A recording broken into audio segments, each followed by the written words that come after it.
This is Sean Quirk, head coach of the Boston Cannons with Pro Lacrosse Talk. On Schreiber. Sidearm win, scores! Now it's one. Padel scores!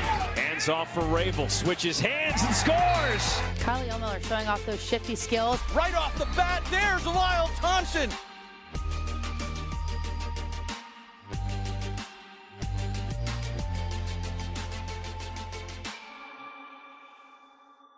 Welcome to Season 2 of the Pro Lacrosse Talk podcast, the voice of Pro Lacrosse. I'm Hutton, he's Adam, and together we're bringing you interviews from all your favorite players and coaches, as well as news and analysis from all 4 professional lacrosse leagues. We're here with Sean Quirk, head coach of the Boston Cannons, whose squad is set to take the field for the MLL's 20th anniversary season this coming weekend. Coach Quirk, welcome to the show. Thanks so much for having me. I appreciate it. So, Coach, we obviously want to dive in and talk about the Cannons and the upcoming MLL season. Before we do, I want to talk to you about your earlier days in the game. Who first put a stick in your hand for the first time? Yeah, my older brother, Bryan, who's 6 years older than I, he started playing at a young age down in Connecticut, and he's the one that really got me into the sport. And then along the way, I had some great coaches, at the youth age, Frank Barron, my high school coach, Paul Adams, and my college coach, Keith Bugby.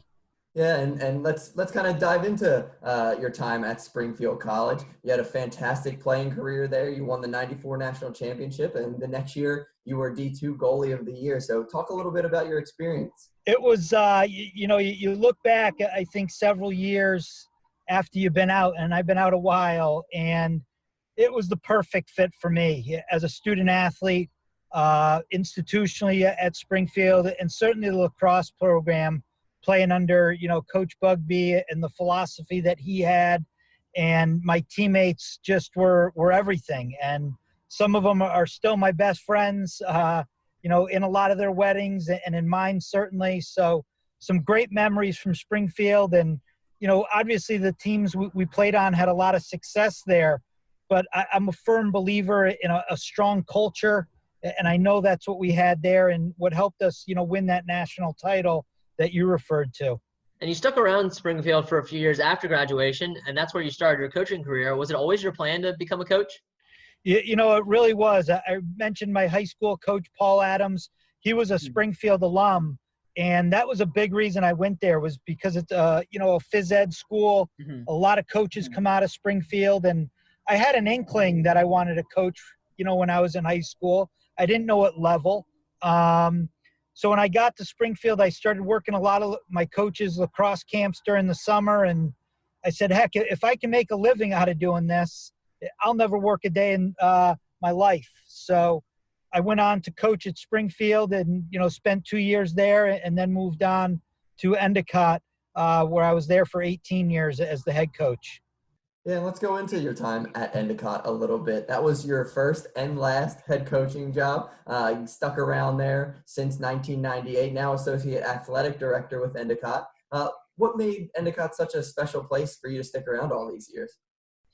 It is. I think my love for Springfield College, I said to Coach Bugby after I finished my master's and my GA job up there, I said, I'd like to spend the rest of my career at Springfield, right? And I was young. I was 23 years old, and I had interviewed for the Endicott job.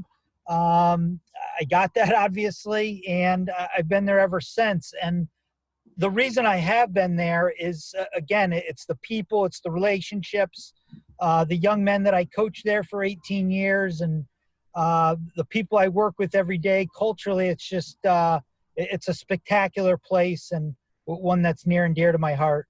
Yeah, that's fantastic. And I've gotten to know a lot about Endicott. I used to work at Elizabethtown College, and we would stand next to Endicott at college fairs all the time. So I've read all of your brochures and learned a lot about Endicott. It's a beautiful campus. Absolutely. That's right. Yeah, that's great, Coach. And we want to dive into the pro game now a bit. You took over head coaching duties with the Cannons in 2015. You've been there for 5 years with them. Talk about what it was like getting the first taste of the pro game, and has your coaching style evolved a little bit since then? Yeah, it was and how it came about was pretty ironic. I had stepped down from coaching at Endicott in May, and I was really stepping away from coaching and had no, plans to get back into it anytime soon, really. And in August, John Tucker had stepped down to go to Atlanta as the head coach and GM.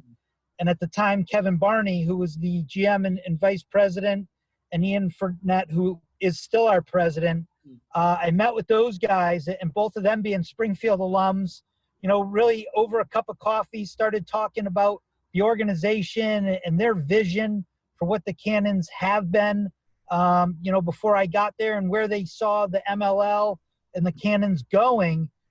And I went home, I spoke to my family and said, can I get back into this a little bit sooner than anticipated? And they said, you got to do it. Mm-hmm. And, they wanted me to keep coaching even after Endicott, but I wanted to spend time with my family. My kids were younger then. So getting into the pro game, it was quite different, right? You're used to recruiting players and working with families and bringing them onto campus. And I inherited this group of men from Coach Tucker, which we had a really strong core of guys, and jumped into it really in September and started preparing for the draft and the supplemental draft. And that was new to me. So Jim Murphy, who was my assistant with the Cannons at the time, and John Kopacki, who I brought in, Coach Murphy had been with the Cannons for a long time, I think 15 years.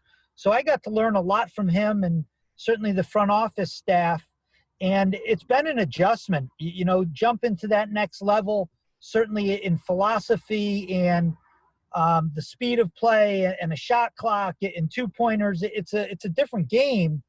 But drafting players, it's really the same thing almost as recruiting. It's doing your homework on those guys, talking to those college coaches instead of high school coaches, and building it that way. So let's talk about this offseason a little bit. It must have been a whirlwind for you. You made a bunch of big-time moves, adding guys like Randy Staats, Bryan Cole, Bryce Wasserman to an already strong core. What were those trade talks like, and talk about this offseason? After coming off of 2019, we had a successful year, making it to the playoffs and, having a battle with Denver out there in the semifinals and then moving on to the finals, obviously. So I think our team was exceptionally close last year. In the locker room after that Denver game, it was just brutal, saying goodbye to those guys and seeing them say goodbye to each other. And you never know who's going to be back, right? Some guys are going to retire. Some guys are going to move on for different various reasons. But our goal really was to keep the nucleus and as many of those guys in that locker room back in 2020. Mm-hmm. And I thought our staff did a great job of re-signing many of those guys. Some of them were already on multiple-year contracts. And then we had to fill in the gaps, right, of players and people that we thought were going to fit the fabric of the culture that we've built. And that's when we went out and aggressively sought Bryce Wasserman and Bryan Cole and Randy Staats and Matt Gilray and Scott Corcoran, and then moved on to the college draft, right, where we needed to pick up a few more guys, and really pleasantly happy with those gentlemen that we drafted and are going to be playing with us this week as well. So, a lot went into it. It was a busy off season, certainly. But we're excited to get going here, man. It's been a long time coming. I think everyone is just so thirsty to see some lacrosse. And our guys, we've been talking to them regularly, since missing our training camp back in the end of May. And they just been itching to get going, like I said. So we're excited to see each other and start building.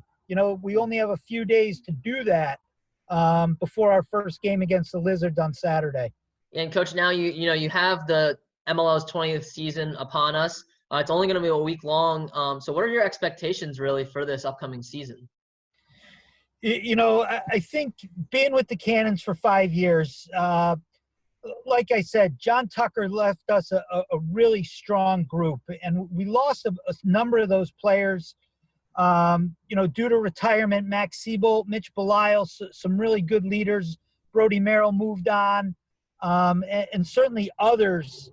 So I think, building this over the course of a few years and getting that taste of the playoffs and reaching that championship, our guys know what it's going to take to get there this week. And it's going to be a different season, right? It's all in 1 week, 5 games in 7 or 8 days, and then the playoffs.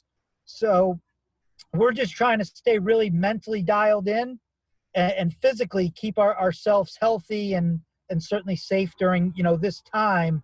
But our goal is a championship and nothing less. Every guy has talked about it, and they're committed to doing that, certainly through our core standards that we believe in.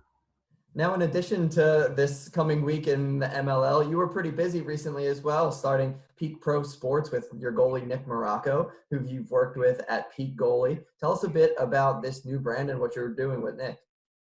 Yeah, thank you for asking that. We, maybe a year and a half, this will be his 3rd season with the Cannons, and obviously myself being a goalie guy and my partner, Eric Haggerty, with our goalie camp, that's been around for, 29 years. We've been associated with that. We started looking at some different products, shafts for goalies, something that's a little bit different. Most goalies will use a 30-inch or a 40-inch shaft. So we started looking at like a 32-inch shaft specifically for goalies, a carbon composite, and an alloy shaft. With some other products in there. And we started manufacturing it, developing it, getting it out in people's hands and feeling it. And I put it in Nick's hands, and he's like, Sean, this thing's amazing. Can I use it? And I was like, sure. And then we got it in other field players' hands. So then we developed the 30-inch shaft, same thing of the materials of carbon composite, and an alloy. And they just loved it, some of the pro guys. So this is dating back, a year ago or so. And we were looking at other products as well, an apparel line that's flashy, that's consistent, that's durable, that players would like and people would just like to wear around, lacrosse fans.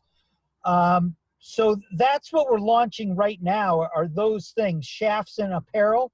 We do have other things planned for this coming fall to come on market that we believe are unique to the game of lacrosse, some of them that haven't been put out before, and then some other products certainly that have been around that we're testing right now. So, we're super excited about the opportunity. That we understand that there's a lot of players in the game, right? But we feel that there's a need for a product out there that's new, that is durable, that's consistent, that's flashy, that's stylish, and at a price point that's very reasonable, that we feel for the consumers that they're going to be happy with. No, that's great. We're certainly looking forward to seeing what comes out of Peak Pro Sports. With that, we're going to take a quick break, hear a word from our sponsor, and then we'll dive into our 5 and 5 segment. Thank you for listening to another episode of the Pro Lacrosse Talk podcast. Today I want to talk to you about our sponsor, Anchor. We've been using Anchor for the Pro Lacrosse Talk podcast since the very start.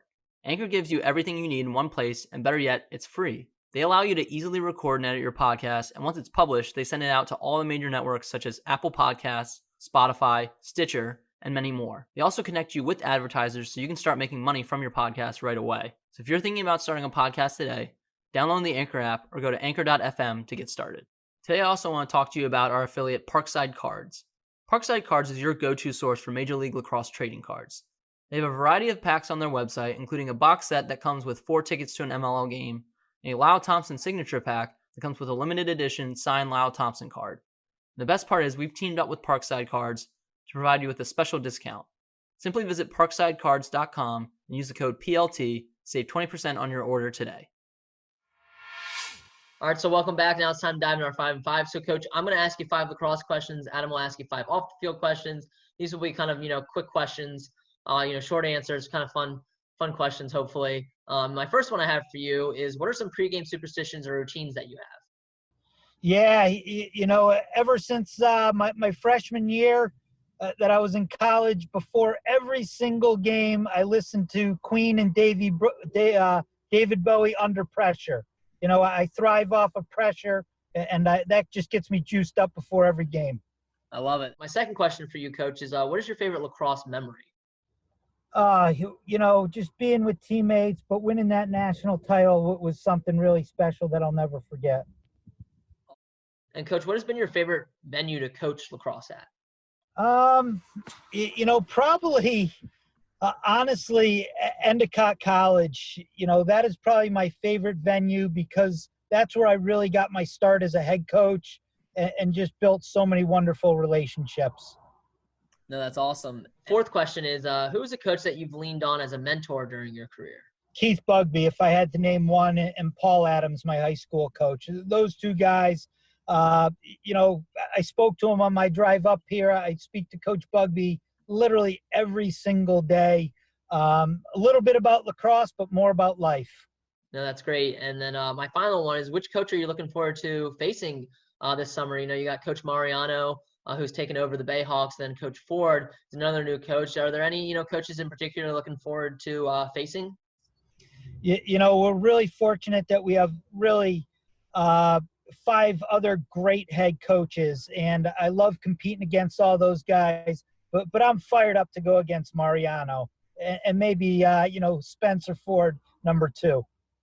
No, that's great. We're certainly looking forward to seeing, both those matchups as well as all your matchups. That wraps up the lacrosse questions. Now Adam's going to take away the off-the-field questions. Yep. So number 1 for off the field. What are some hobbies and activities you enjoy while you're not on the lacrosse field?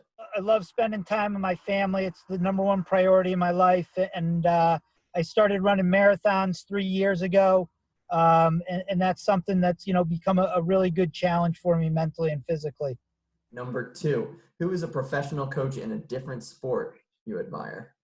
Certainly Boston sports are big, and, Bill Belichick, the way he has built the New England Patriots, I have such respect for him, but his assistant coaches, Chris Madison, Mike Pellegrino, who are, 2 lacrosse guys that were on the Boston Cannons. So that entire staff is one that I certainly respect greatly.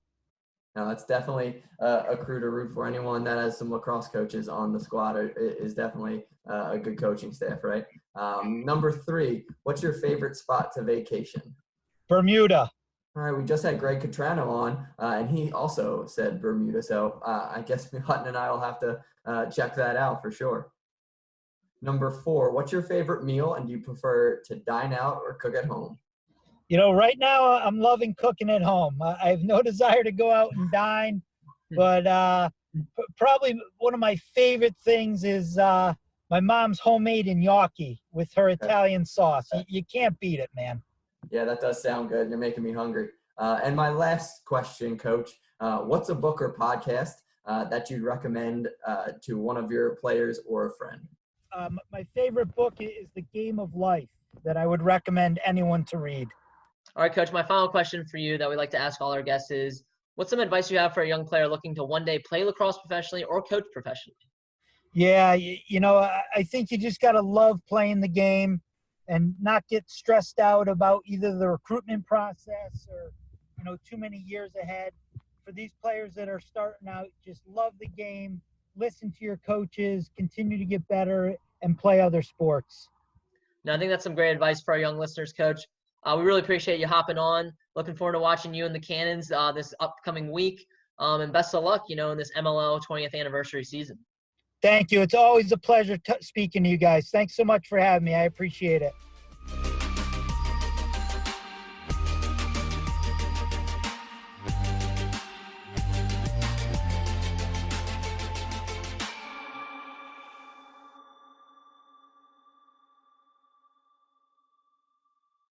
Today, I also want to talk to you about Design Tree.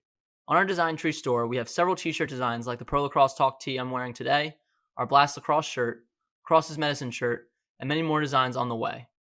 Design Tree is also home to hundreds of other t-shirt designs in the realm of sports and pop culture. To help support the podcast, please consider checking out our Design Tree store at dsgntree.com/pro-lacrosse-talk and grab a shirt today.